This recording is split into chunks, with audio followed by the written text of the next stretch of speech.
NewsBand television. Today, we are going to be discussing 2023 presidential election and the state of Nigeria's democracy. Here as our guest, we have Mazi Dr. Sam Ohuabunwa. He is, Mazi Sam is, Mazi Sam has served on many presidential committees and task forces, the prominent ones being the Presidential Advisory Committee, Presidential Steering Committee on Global Economic Crisis, and the Presidential Committee on Subsidy, Reinvestment and Empowerment Program, SURE. He was a member of the National Political Reform Conference of 2005. He's also the president of the Pharmaceutical Society of Nigeria, the president of the Association of Corporate Governance Professionals of Nigeria, and the convener of the New Nigerian Group. Mazi, it's a pleasure to have you today. Thank you very much, Augusta. It's a pleasure to have you too. Although we've mentioned a bit about your profile, can you just tell us about yourself? Sorry? I said we've mentioned a little bit about your profile, but we want to hear from you. Can you just tell us about yourself a bit, especially as it relates to politics? Well, thank you very much. I am a pharmacist by profession. I'm a businessman, investor by vocation. I am a lay minister, author, patriot, social activist, and politician by calling. I have grown from the boardroom side of politics through the advocacy side, through my days as CEO of Pfizer, NIMET, and then I went on to become chairman of the Manufacturers Association of Nigeria, KEJA, president of Nigeria Employers Consultative Association, NECA, and the Nigeria Economic Summit Group, etc. And what we're doing is developing strategy, economic strategies, and providing policy support for government with the desire to drive our nation to become globally competitive and a nation that was respected all over the world. That's led us to the fashioning of Vision 2010 and Vision 2020. I served in the committees that fashioned this. I was a member of the National Political Reform Conference in 2005, 2006. And as you just said, I've served in several state and federal boards and task forces and advisory councils. So largely I have been on the advisory advocacy side of politics, but I'm now prepared to join into the competitive side, having been in the PDP for a very long time, supporting the work they've been doing from the flanks. But now I am motivated to throw my hat into the ring so as to provide impetus for Nigeria and to fill up the missing leadership space that has seemed to have prevented Nigeria from being able to harness all the resources and all the capabilities and abilities God has given the nation to turn out to be a prosperous nation and a nation that is at peace with itself. That is the call to the politics at this time. All right. Now, what do you think about the state of Nigeria's democracy? Well, Nigerian democracy is a democracy that is, I would say, is still in its infancy. Of course, it shouldn't be this way. Having, in theory, become an independent democratic nation since October 1960. But as you well know, the democracy was just trying to find its footing when the military intervened in 1966 and ruled the nation from 1966 to 1999, with small breaks as we found in 1979 to 1982 or 83, And then then we went back to military rule until we now finished in 1999. And even after that, the military, the president of the nation post the military rule was also a military man. So we continue with the military tradition. The current president of the country is a military man. So whether we like it or not, our democracy has been diminished by the fact that only few Democrats are really in government. Most of the leadership have military background, and that has affected the way democracy is practiced. So democracy in Nigeria, I would say, is still in its infancy. We haven't quite become as democratic as we ought to be, or that is commensurate with our age and the length of time we have had independence. Okay, and how do you plan to fix these flaws you just described in our democratic system? Well, the truth is that becoming a president, a civilian president, we are going to open the democratic space. And that will be by ensuring that there is freedom, first of speech, freedom of association, and liberties. Because you see, today Nigerians seem to be a little bit constrained by the way things are done. And it is causing some challenge that people don't express their views the way they ought to, because we have a situation where people are afraid to speak. And secondly, the voice of the people is constrained and limited by the fact that when the people make their decision during elections, what you see may not be exactly what they have decided they would do. So what we're going to do is to open up democratic space, ensure there is enforcement of law and order, ensure that the systems work, the institutions work, so that if the institutions work, they will then be able to protect the country from strong men and men who manipulate governance activities to suit either personal or group interests. We'll be able to have an electoral system that is free and fair.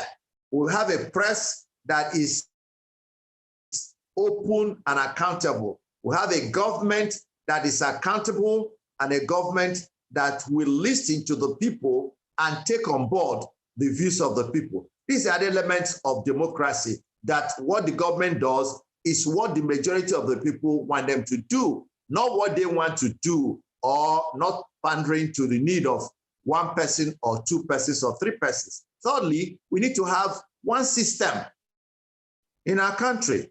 A country that have multiple systems will have difficulty in running. We should have a common vision, a common judicial system, a common electoral system, a common legislative system, and so that as a nation, we can key into pure democratic norms. That is what we're going to do, as different from what we are seeing today, where the press is not as free as they ought to. Free speech is a little bit hampered because people are threatened when they make free speeches, and people are maligned even by government agencies because people have disagreed with government. We're going to allow dissent. We're going to allow opposition to be heard, and we will rather engage and convince them as to the righteousness of our own side, rather than forcing it onto people or pushing it down their throats. These are the things that we think will open the democratic space, and above all, we will ensure free and fair elections. Thank you so much. So now one of the major topics in the political scene is the topic of rotational presidency. How do you think if this concept is adopted, it will affect our democracy? We believe that for a multi-ethnic nation, a multi-religious, multi-ethnic nation, where you have majority and minority, where we have over 320 different languages and dialects, and what some people call ethnic nationalities, you cannot just say you run a government where you do not care who is governing, whether the people from the same father or the same mother, from the same state, from the same village, keep governing. Even if they were the best, it's not going to promote unity, it's not going to promote inclusiveness. So we believe that, yes, in mature democracies, where we have overcome the mundane considerations, where we have had a consistent leadership that is detribalized, leadership that cares for everyone, people will still be looking forward to rotating power from region to region to the point where they believe that everybody is given an opportunity. I therefore support it, that it will build inclusiveness, it will give what you call equity and fair play and justice, so that nobody feels maligned or marginalized in terms of getting to the topmost leadership positions. We talk about rotation in the federal, we talk about rotation in the states, in the local government. And that is the basis on which Nigeria has the federal character principle in the Constitution. The federal character principle in the Constitution is to create inclusiveness, is to give every state a sense of belonging. So also, if the presidency is a single person position, the only way you can rotate it is moving it from one area to another.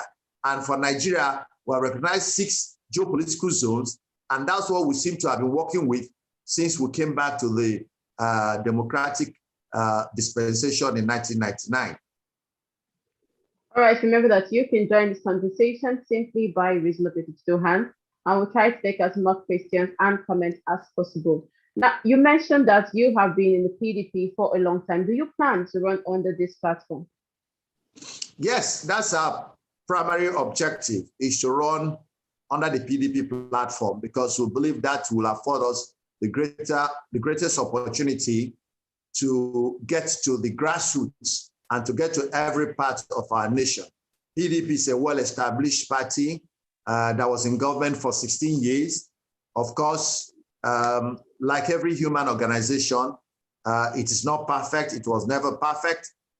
It did well in some respects. It made mistakes in some other respects. But after about 7, 8 years they left office, Nigerians have seen the difference between PDP and the party in power. So they are willing to measure the economy, measure the security situation, measure poverty rates, measure unemployment rates, measure all the known statistics and human development indices, and know which side is better. I believe that PDP can score good points. And what we are coming to do, if God grants us the grace, is to come and completely take PDP to a new level, to change some of the focus in terms of looking squarely at the needs of the people, in terms of working squarely for the people, so that if there were situations in the past where there were distractions by any other thing, we'll take that out completely, because our mission is to unite Nigeria.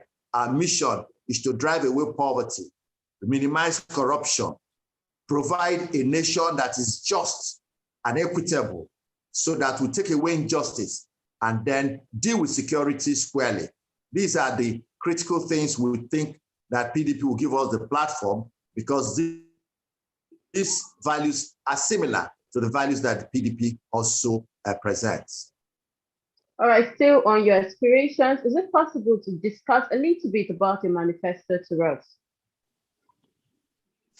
Well, the essential thing for us is that we have a vision, because I'm told that where there is no vision, the people perish. And from my understanding of the advocacy I have done and the work we've done from the Nigeria Economic Summit Group, and working on Vision 2010-2020, looking at what countries like Singapore, South Korea, and even United Arab Emirates have done, I have come to realize that central to our achievements is to set a vision. And for us, our vision is to make Nigeria to become a first world nation, a globally competitive nation, a nation that will be respected globally. That's our first part of our vision. The second part is to create a country that works for all, a country that works for every Nigerian, a country that works for the North, works for the South, works for the East, works for the West, works for the poor, works for the rich, works for the strong, works for the weak. Every Nigerian will have a sense of well-being. You don't need to cry to get what is your entitlement. You don't need to know anybody to get things done. Every citizen of Nigeria will be treated like an equal stakeholder, like a shareholder in the companies we belong to. Shareholders don't need to come to the company. But when the dividends are ready, they get their dividend. When IGM is ready, they're invited. So people will be treated as equal stakeholders in a nation.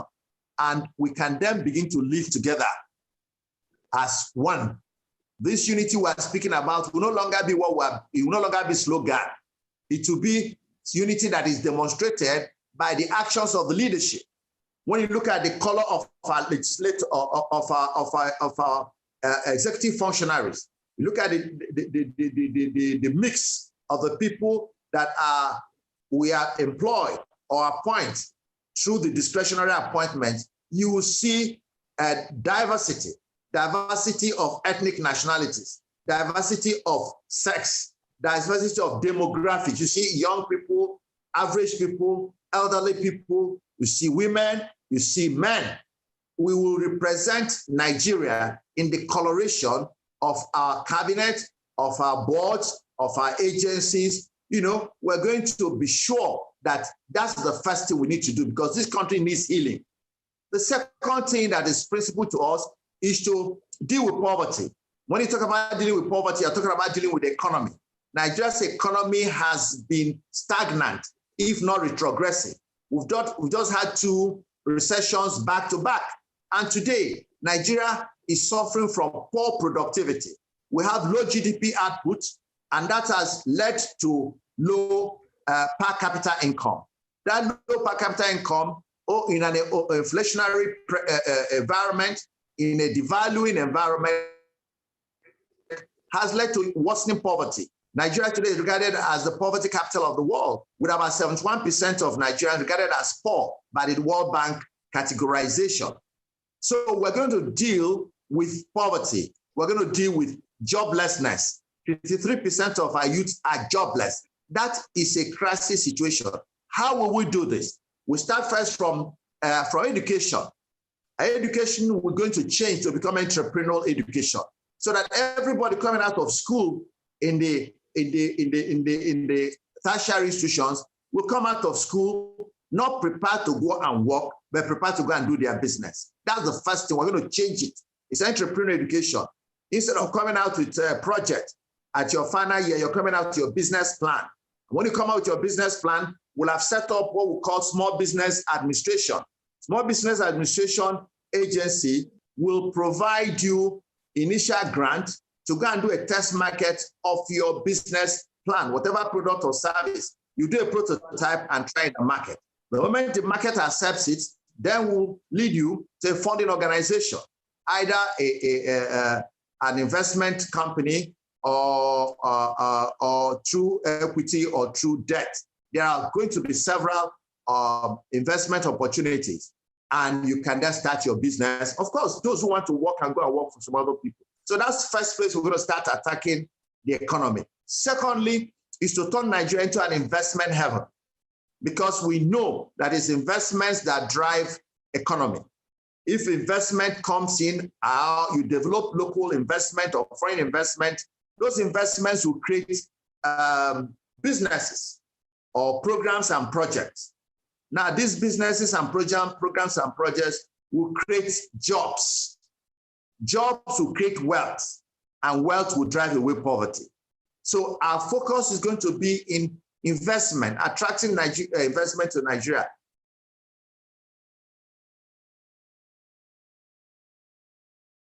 turn Nigeria into an investment heaven. And first is to make sure there's law and order, establish law and order in our country. No criminal will go free and no innocent person should be criminalized. The law will apply without reference, without bias, and without anything that will show that some people are above the law and some people are below the law. Number two, we have a macroeconomic environment that is stable, where the policies are predictable, where inflation is predictable, where the exchange rate is predictable, and where the laws work laws that allow free inflow and outflow according to the rule and the law. That will be the third, second thing. The third is to have what they call a bucket of incentives. We will incentivize investment so that Nigeria will become a preferred investment destination. Our diaspora Nigerians will bring back their wealth and come and invest in Nigeria. Nigerians will keep their own investments at home instead of taking them to Europe or China or elsewhere. That way, we will create jobs and create wealth, and Nigeria will become a prosperous nation. While we are doing that, we are also dealing with the issue of corruption. Corruption, we're going to treat corruption from a fundamental point of view. First is that we know that if we take away poverty, if we create opportunity for Nigerian workers to earn living wages, if we create opportunity for Nigerian workers to have health insurance, if we create opportunity for Nigerian workers to have opportunity to send their students, their children to school, either through students having scholarships, bursaries, or having student loan where they don't have bursaries and scholarships and their parents cannot take care, they can take loans. And having done so, we reduce the pressure on the parent, pressure of education, pressure of healthcare, and also provide public transportation, because we're going to be sure that we provide multi-modular transportation system. All over the world you go, you have bus routes, you have taxi routes, you have tram, you have trains, you have all kinds of intercity communication. Here we're depending on cars, mostly on trucks. And so they destroy our roads and then lead to high cost of transportation. And of course, a lot of time is lost commuting between office and home. So we will pay our workers living wages. We shall index their salaries to inflation. If inflation goes above 5%, there's immediate adjustment of their salaries. If the naira is devalued, there's immediate adjustment of the naira of their salaries to accommodate that that devaluation. The idea is to be sure that the Nigerian worker, Nigerian salary earner, can maintain a standard purchasing power and can be able to meet his basic needs over time. And it's also a useful thing to put check on government, to make government to be more responsible. Because today, government can allow inflation to happen, they can allow devaluation to happen without any consequence. So if government knows there's a liability to them each time there is devaluation or high inflation, they're probably more adept in managing the economy and ensuring that we do not have this kind of light swings in inflationary pressures or spikes or devaluations that can disrupt every business calculations people are making. That is about corruption. Of course, haven't paid good salaries, haven't provided sufficient safety, social safety nets, transportation, education, health insurance. We will be very hard on anybody who abuses his privilege or who is called corrupt. We will be very, very hard, not television show, not when you're in one area because you belong to a party, you're a criminal. If you go to that party, you become a saint. That is a very insulting thing. Is one of the most disheartening things I've had in Nigeria, that adult Nigerians can come and say, if you commit crime in one party, you are a criminal. If you come to a party, your sins are forgiven. And nobody rebukes such a person. These are people who hail in Nigeria and clap for. If I had my way, such speeches should be sanctioned if they are made by people you thought were holding serious offices. So that's how we will deal with injustice. Injustice is ensuring there's fairness, equity, and fair play. All Nigerians are treated equally. I've made reference to it. Every child born in Nigeria, in the northern Nigeria, in eastern Nigeria, in western Nigeria, in southern Nigeria, middle belt, will have the same potential with any other child to reach their maximum. There will be no discrimination. There will be no second class. There will be no third class. Every citizen will feel that they belong to this nation. Nigerians will be proud to carry their green passports anywhere in the world. Lastly, we will deal with the issue of security. That should come first, because as you know, Augusta, today, that's the greatest problem Nigeria has, insecurity. But that's going to be our first focus. And what we're going to do about insecurity, we'll introduce a high level of intelligence gathering. We will ensure that we introduce technology in intelligence, technology in fishing out criminals, whether they are called bandits or robbers, whatever they are. We will use satellite technology to locate them and send drones. If we can't reach them by physical movement, we'll send drones to take them out. And we'll ensure that we motivate our security forces. We'll pay them good salaries, we'll rejig them, we'll retrain them, we'll re-keep them, and we'll change their psychology so that they will be respected and they know that they are working and serving a nation that was grateful for their work. And if anything happens to any of them, their words and dependence will be taken care of. And we're going to seek international collaboration to help us deal with security quickly so that Nigeria can become the nation that the citizens can live at peace, and then we can also welcome our visitors and our guests. These are some of the critical things we're going to do that are contained in our manifesto. All right, thank you so much, sir. Remember that you can join this conversation simply by raising the digital hand, and we'll try to take as much questions and comments as possible. Now, let's talk about the economic plan. Nigeria is currently facing, or currently has, a debt of about $45.2 billion US. This is an all-time high, and we currently spend about 80% of our revenue or income on debt servicing. Now, understanding that government continues once this administration leaves, the debt does not just disappear. How do you plan to solve this debt issue? Well, primarily, when you owe people, what you need to do is to find income streams that can enable you pay. So what we're going to do first is to look at the debts that we have. We can renegotiate some of them. We can change their tenure and conditionalities. That is one. We can also then get into methods of paying. As I said, by increasing cash flow. You know, our central team is to ramp up productivity, to turn Nigeria into an industrial hub. You know, I didn't mention this, but we're going to be export driven. Nigeria is going to focus itself in export. That's the way we're going to end the foreign exchange. We're going to export agricultural, both raw and processed. We're going to export solid minerals. We're going to get people who know how to mine, truly mining companies, come into the country and reach an agreement with the federal, state, and community.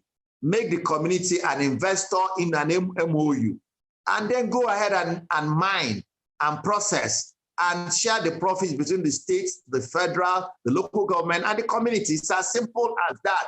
Nobody will disturb the order. And then we can import them, export them. We have solid minerals in all the states of our country, and they are there in commercial quantities. Instead of allowing artisanal farming or mining that is causing problem, where you're creating toughs and bandits trying to share the money, we will involve everybody as part owner of these mining operations and then do a normal mining that will yield income. we are going to do active commercial agriculture. We are going to turn Nigeria into an agricultural zone. Every part of Nigeria, because there is no part of Nigeria that does not have a particular crop or export crop, cash crop, food crop, that it cannot develop into large estates and make them into large plantations that can yield commercial outputs. And so we're going to have enough to eat, and we're going to export. We're going to process, we're going to export. We're going to export culture. We're going to export our dance. We're going to export our music. We're going to export our books. We're going to export our intellectual output. Government will partner with private people to make sure that everything we are producing in Nigeria can be exported, and we earn foreign exchange. Now, it's from this foreign exchange, we will begin make sure that our debt are met, because there will be no excuse not to meet those debt obligations for whatever reason. Like I said, those ones we can renegotiate them, but eventually we cannot repudiate our debt, because that will relate to our credit worthiness. And since we are going to become a first world nation, we must be credit worthy to attract the kind of investment we need to develop our country. So the answer is we're going to produce resources, enough money to be able to pay back. All right, and then let's go back to our major topic, that's the state of democracy. Now, you've outlined a very beautiful plan and a very beautiful manifesto, if I must say. How do you plan to ensure or influence your political party to adopt you as the candidate come next year during the primaries? Well, everything is through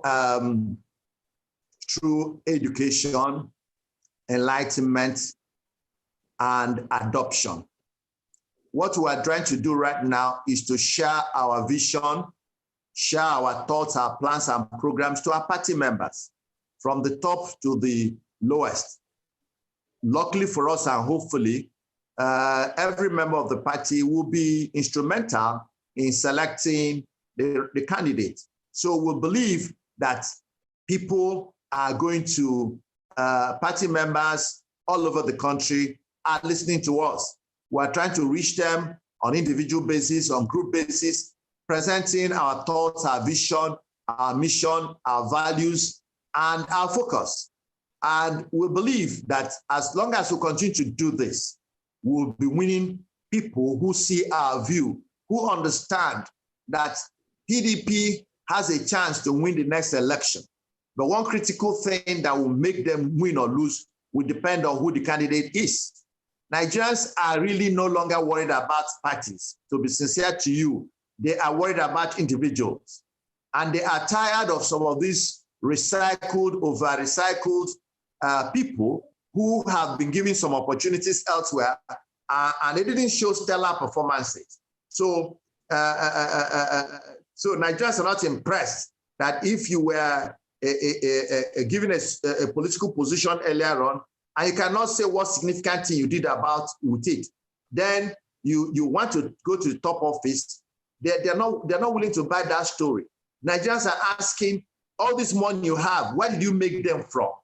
This money you used to run elections 100 times. Where is the money coming from? You run and lose, you run again. Where are you getting the money from? I'm sure Nigerians are asking questions, and PDP will be careful to be sure they don't get candidates who will embarrass them, because these questions are being asked. Nigerian youths are no longer interested in all these stories. They're asking questions. For those of us who are old, they're even asking, why are we in this game?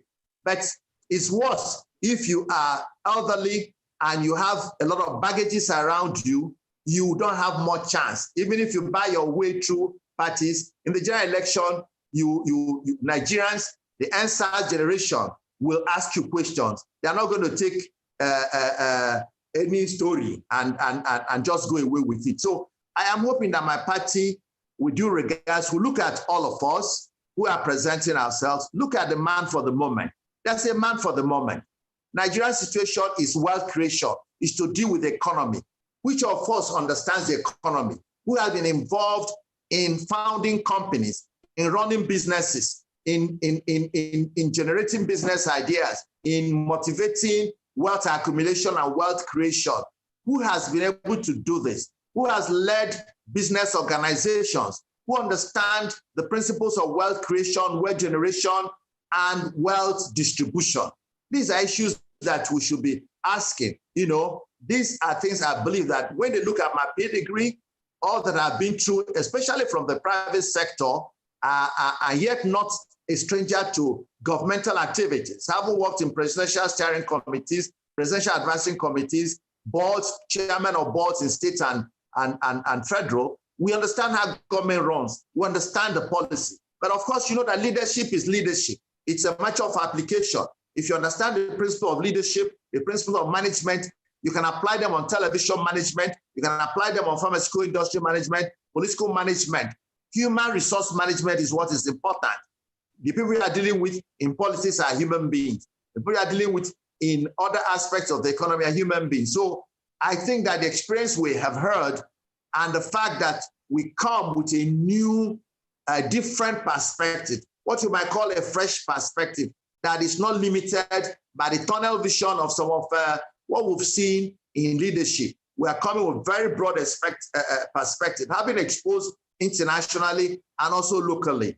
I think that my party will listen to us and see us, and by the grace of God, they will give me the opportunity to run the race and be able to deliver Nigeria out of its current problems, which have proven intractable because the kind of people that are leading us have similar perspective. They've come from the same side, right, political part, and we need fresh technical, technocrat, corporate side. That is what I'm bringing, that has order, that has system, that has accountability.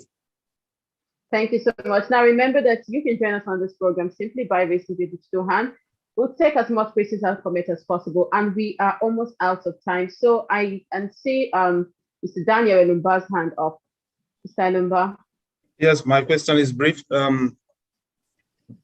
Doctor, thank you very much for the way you have clearly explained your agenda and what you intend to do if and when you become the president. My question centers around the existential crisis being faced in the country today. In fact, many people are of the view that Nigeria is facing an existential crisis. And so to even think about the 2023 presidential election is out of the question in their view, because they feel the country as it is may not last that long. Whether they are right or wrong, do you think that the current issues facing Nigeria from the southeast, southwest, northeast, north central, and northwest is enough to break up the country? And if it is, what is your plan to solve the problem that is this existential crisis that is facing the country today? That is one question I have. My second question is, having declared your aspiration under the People's Democratic Party, how prepared are you to confront all the big money bags that tend to buy votes, buy delegates, instead of campaigning on their manifesto, on their pedigree? They hope that they will use money to buy the delegates and hence buy the election. How prepared are you to swim in the shark-infested waters of PDP politics? Thank you. Thank you very much. My brother, I thank you for those very important and very critical questions. First, yes, Nigeria is facing existential challenges. That's why I came out. Because our people said that an old man does not stay in the house and watch the goods deliver on his teeters. You know, you can't see a fire burning. Now you're just watching fire. A fire is about to burn. You are watching. We must do something to prevent the fire. I am here, sir, to tell Nigerians there's a possibility of quenching this fire if they give us the opportunity. Because the threat is real. And if we left it the way it is, it might happen. And it will have catastrophic consequences for everybody. And so that's why I'm making this bid and say, 2023, by God's grace, is around the corner. Let's have hope, because we need to take this our country and remake it. That's why I'm running the group called the New Nigeria Group. We believe that this country we are running, this Nigeria, is expiring. It's old Nigeria. We have a new Nigeria group, a new nation that will rise from the ashes of this expiring nation. And this new nation, sir, will be a nation that every citizen, every ethnic nationality will be treated fairly. I made a statement recently, a few days ago, where I spoke in Umuahia. And I said, part of the major problem of our country was this country in the independence or pre-independence wrote a constitution to fit a diverse nation like ours, a multi-ethnic nation like ours. They wrote an MOU, which you call constitution, that will allow them live in a mutually satisfying, reinforcing way, beneficial manner, where each side respected each other, where the federating units had the powers and they donated power to a center to coordinate. Now, because of the intervention of the military, we have now reversed the situation where the center is now dictating to the states. The center is now donating power to the states. That's not the way a federation is done. And that's part of the instability, because we are like an inverted pyramid. Inverted pyramid standing on its peak cannot be stable. We need to revert it so that the pyramid will stand or sit on its base, and then the peak will be up, and then the nation will be stable. This four-year cyclical instability we see is caused because of the structure. So if I become president, it's easy. What I'm going to do is to call the owners of the country, all the ethnic nationalities, and say, guys, this country is not working for all of us anymore. There is so much instability. We're killing ourselves. We're destroying ourselves. Why? How did we get here? And then we'll sit down and talk about how we got here. And then by dialogue, decide how to get out of this quagmire. How do we rejig? How do we restructure? How do we reconfigure? Some people don't like the word restructuring for whatever reason. So we use other words. How do we rejig? How do we reinvent? How do we reconstruct? Whatever name you are comfortable with. The system is not working. So we need to design a system that will work for everybody. It's not going to work to anybody's advantage. It has to be mutually agreed. The same way our people agreed to have this constitution in 1959 or in 1960. It's the same way. The constitutions we have run since they were done by military people, and they claim it was done by Nigerians. But we can't, because of that, say we're not going to have an election. Let's have the election and enthrone somebody who is willing to work to reorganize things in a way that the federating units will be given freedom to operate and compete the same way they were competing in the 60s. And Western Nigeria was growing, Eastern Nigeria was growing, Northern Nigeria was growing, Midwest was growing. There was competition and everybody was happy. There was freedom, there was safety, there was security, there was education, colleges of education, colleges, university colleges, state colleges, federal, states. You know, there were things going on, competition that has been constricted by this over-centralization of everybody going hands about to hands into to Abuja every month, leaving our resources untapped, leaving our local and state, keep waiting for oil that is diminishing, oil that is losing value, oil that is becoming, that has no future. And we have products and services, even intellectual. This is 21st century. This is knowledge age, and Nigerians have intellectual capacity. God so blessed us that we have intellect, we have brown and blonde. So we are strong people. Nigeria used to produce heavyweight champions, boxers, and yet we also produce the Chino Achebes, the Super Lequencies, and the Wole Soyinkas, which we are smart people. And today we have the Emma Gwalis and all the great Nigerians all over the world.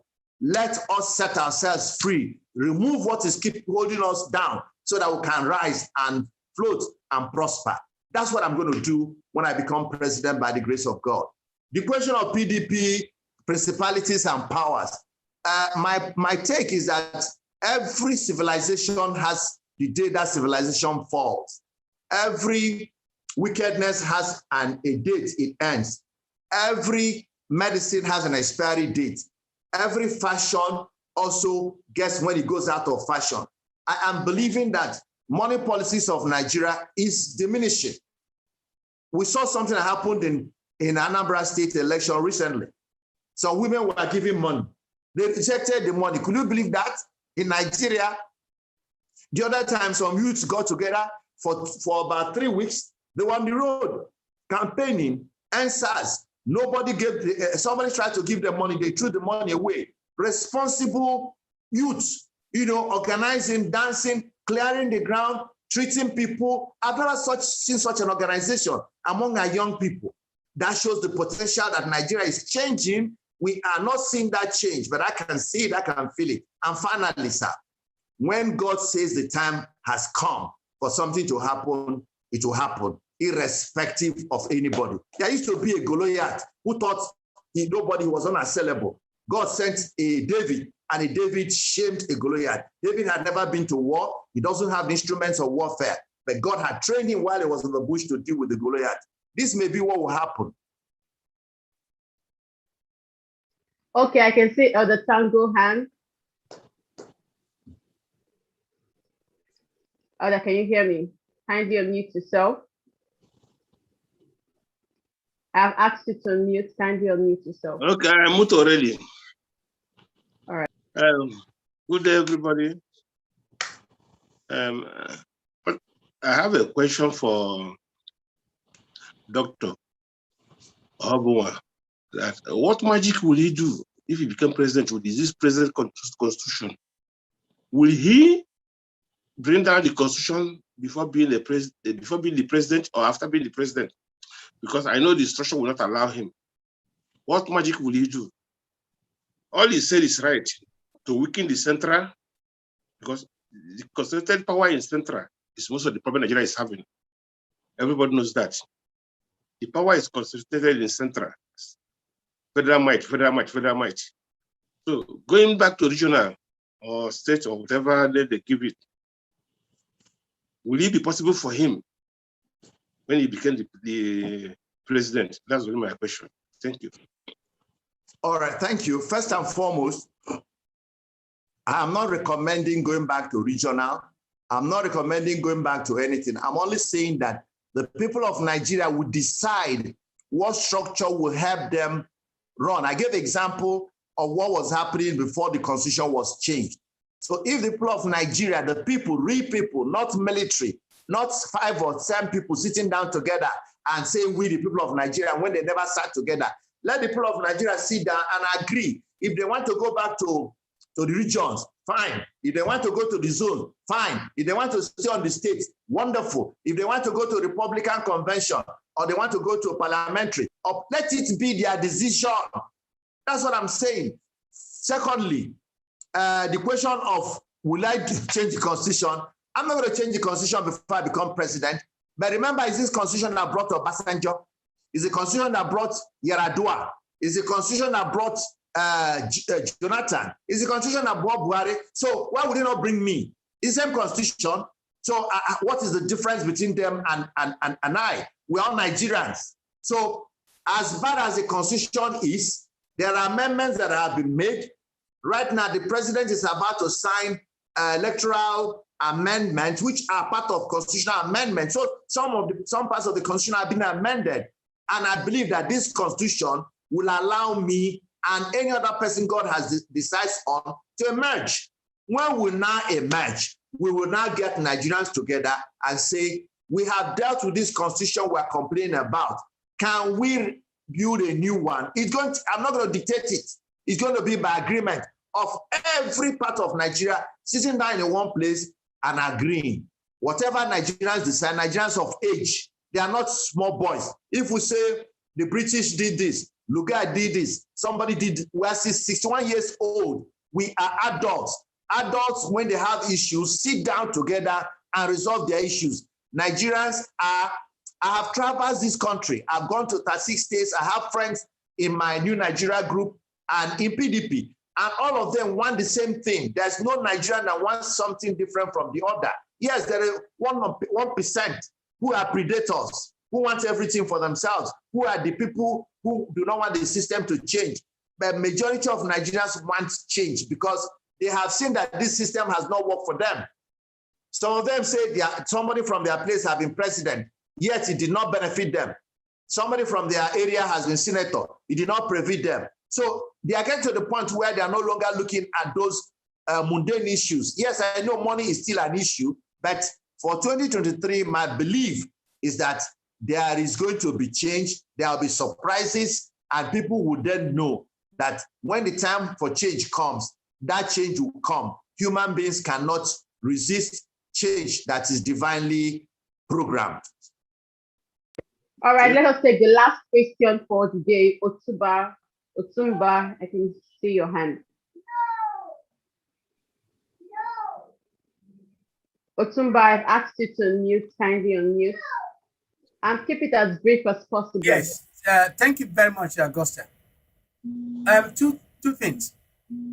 Dr. Sam, even though I did not hear the full lecture or presentation you have given to us here today, but I want to talk from experience.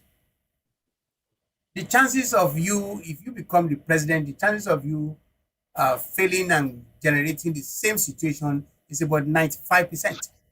You're not going to make it, you're not going to be different. And I'll tell you why. If you say and I'm really shocked to hear from you that you said this contracted constitution as we speak. And because that is the same constitution that was used to swear all the former president on. And you're looking forward to be sworn on that constitution. Have you ever asked yourself and say, well, if all the last 4, 5, 6 presidents have failed, they've not done anything, rubbish. So what difference how are you going to make a difference as long as this contracted constitution that is so one-sided? But the most important part of my second observation is this: you have not looked at the major cause and causes of our Nigerian problems, which is the kind of mindset.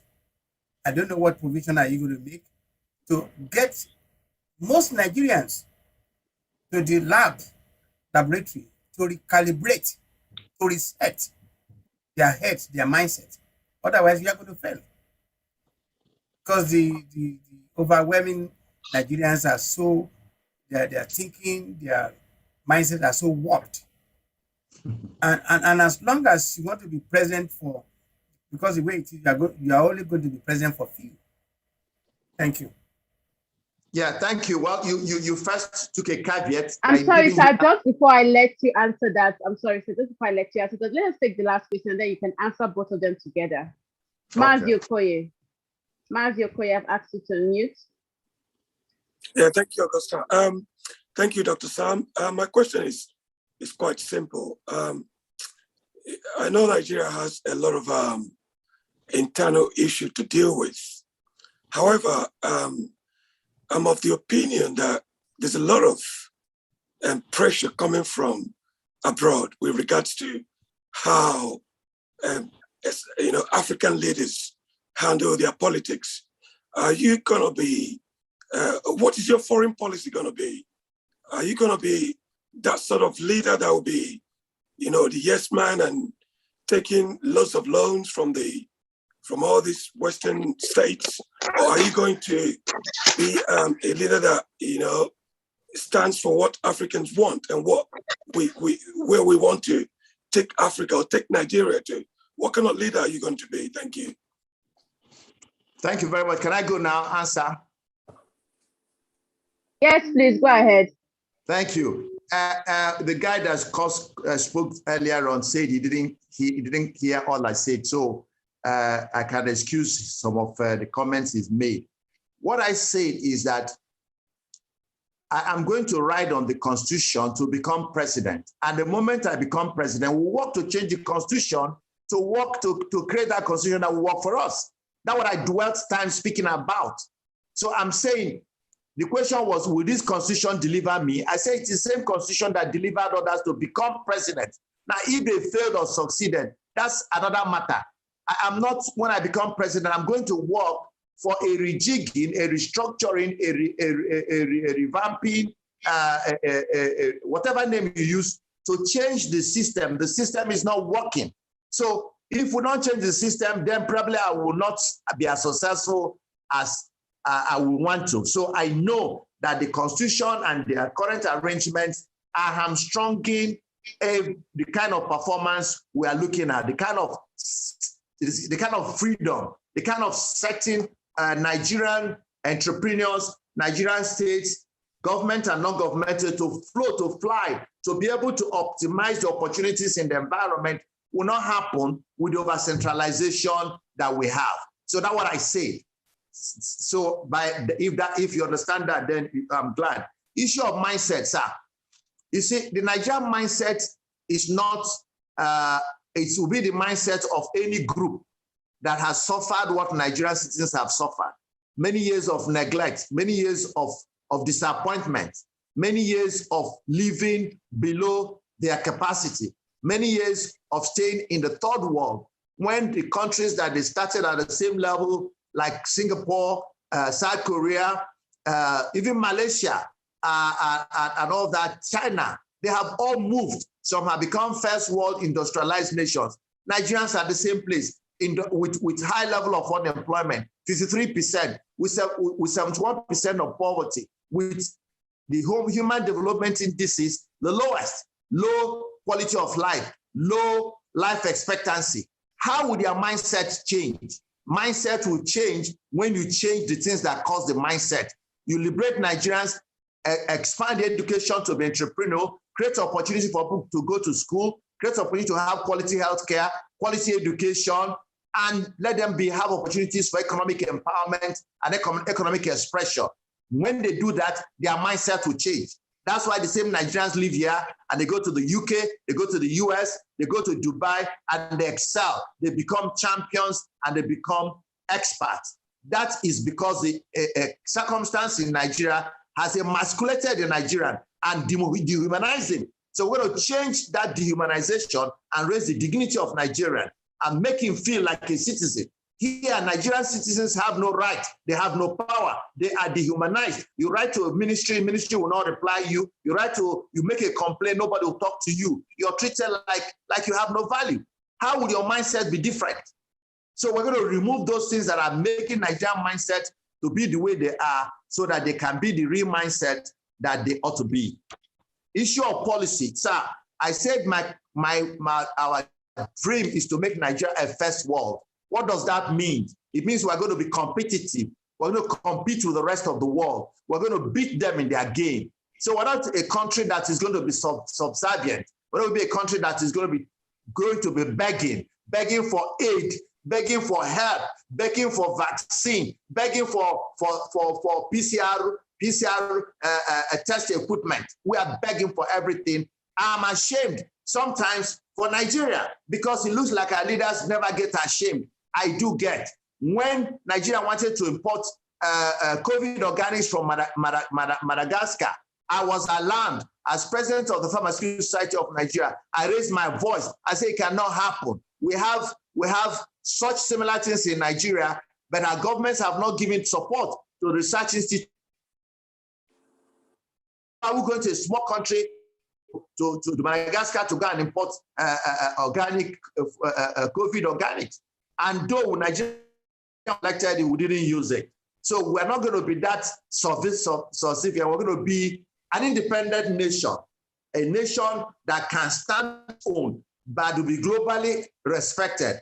But before we get to the global respect, we must respect the Nigerian at home. We must resuscitate him, reinvigorate him, re-educate him, reorientate him, and make him feel like a human being, and then unleash his productive and innovative capacity. And it is this productive and innovative capacity that will enable us to take the world. We'll take the world in sports. We'll take the world in culture. We'll take the world in arts, in literature. We'll take the world in productivity. We'll take the world in export, in value addition.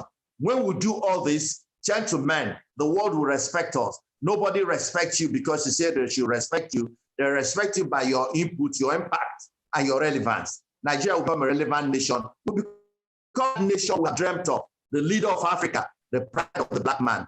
That's where we're going. Thank you so much, sir. Let us just listen to your closing remarks before we round up the show. Well, my closing remark has been a very engaging meeting this evening. I'm so glad for those who asked questions and those who listened. The time for change, I am here to bring real change, not cosmetic change, not theoretical change. We're in this business, we're not looking for anything for ourselves. Haven't served in the pharmaceutical industry for 3 years, 18 years as CEO. I've reached the peak of all that I would have loved to do out of self. Now I am ready to give myself and to begin for the good of our country. I'm inviting like-minded citizens to join us, the New Nigeria Group, in our mandate to back a new Nigeria. It's going to involve all our people in the diaspora, because in the diaspora, we have all the talent we need. When we come to become president, we're not going to hire, going to be looking for any aeronautic engineer, any nuclear engineer, any medical specialist or pharmaceutical specialist. If we don't find them locally, they are available in Nigeria, in the diaspora. We're going to everybody home, create opportunity for you to come home. We're going to welcome you and create a safe environment, and then you be like to create to use your creativity and the knowledge and the experience you have from wherever you are to support the growth of Nigeria. That's the nation we are going for, and we're asking everybody to come on board. And by the grace of God, 2023, the Nigerian narrative will begin to change for good. All right, thank you so much. That's as much as we can take on today's exclusive interview. We have been discussing 2023 presidential election and the state of Nigeria's presidency. That takes our guest, Nigeria 2023 presidential aspirant, Mazi Sam Ohuabunwa. Thank you so much for coming, sir. Sorry, sir. Thank you. Thank you so much for coming. Thank you. And remember that this program was live streamed on YouTube and Facebook, and you can ask for recording and we'll try to send it to you.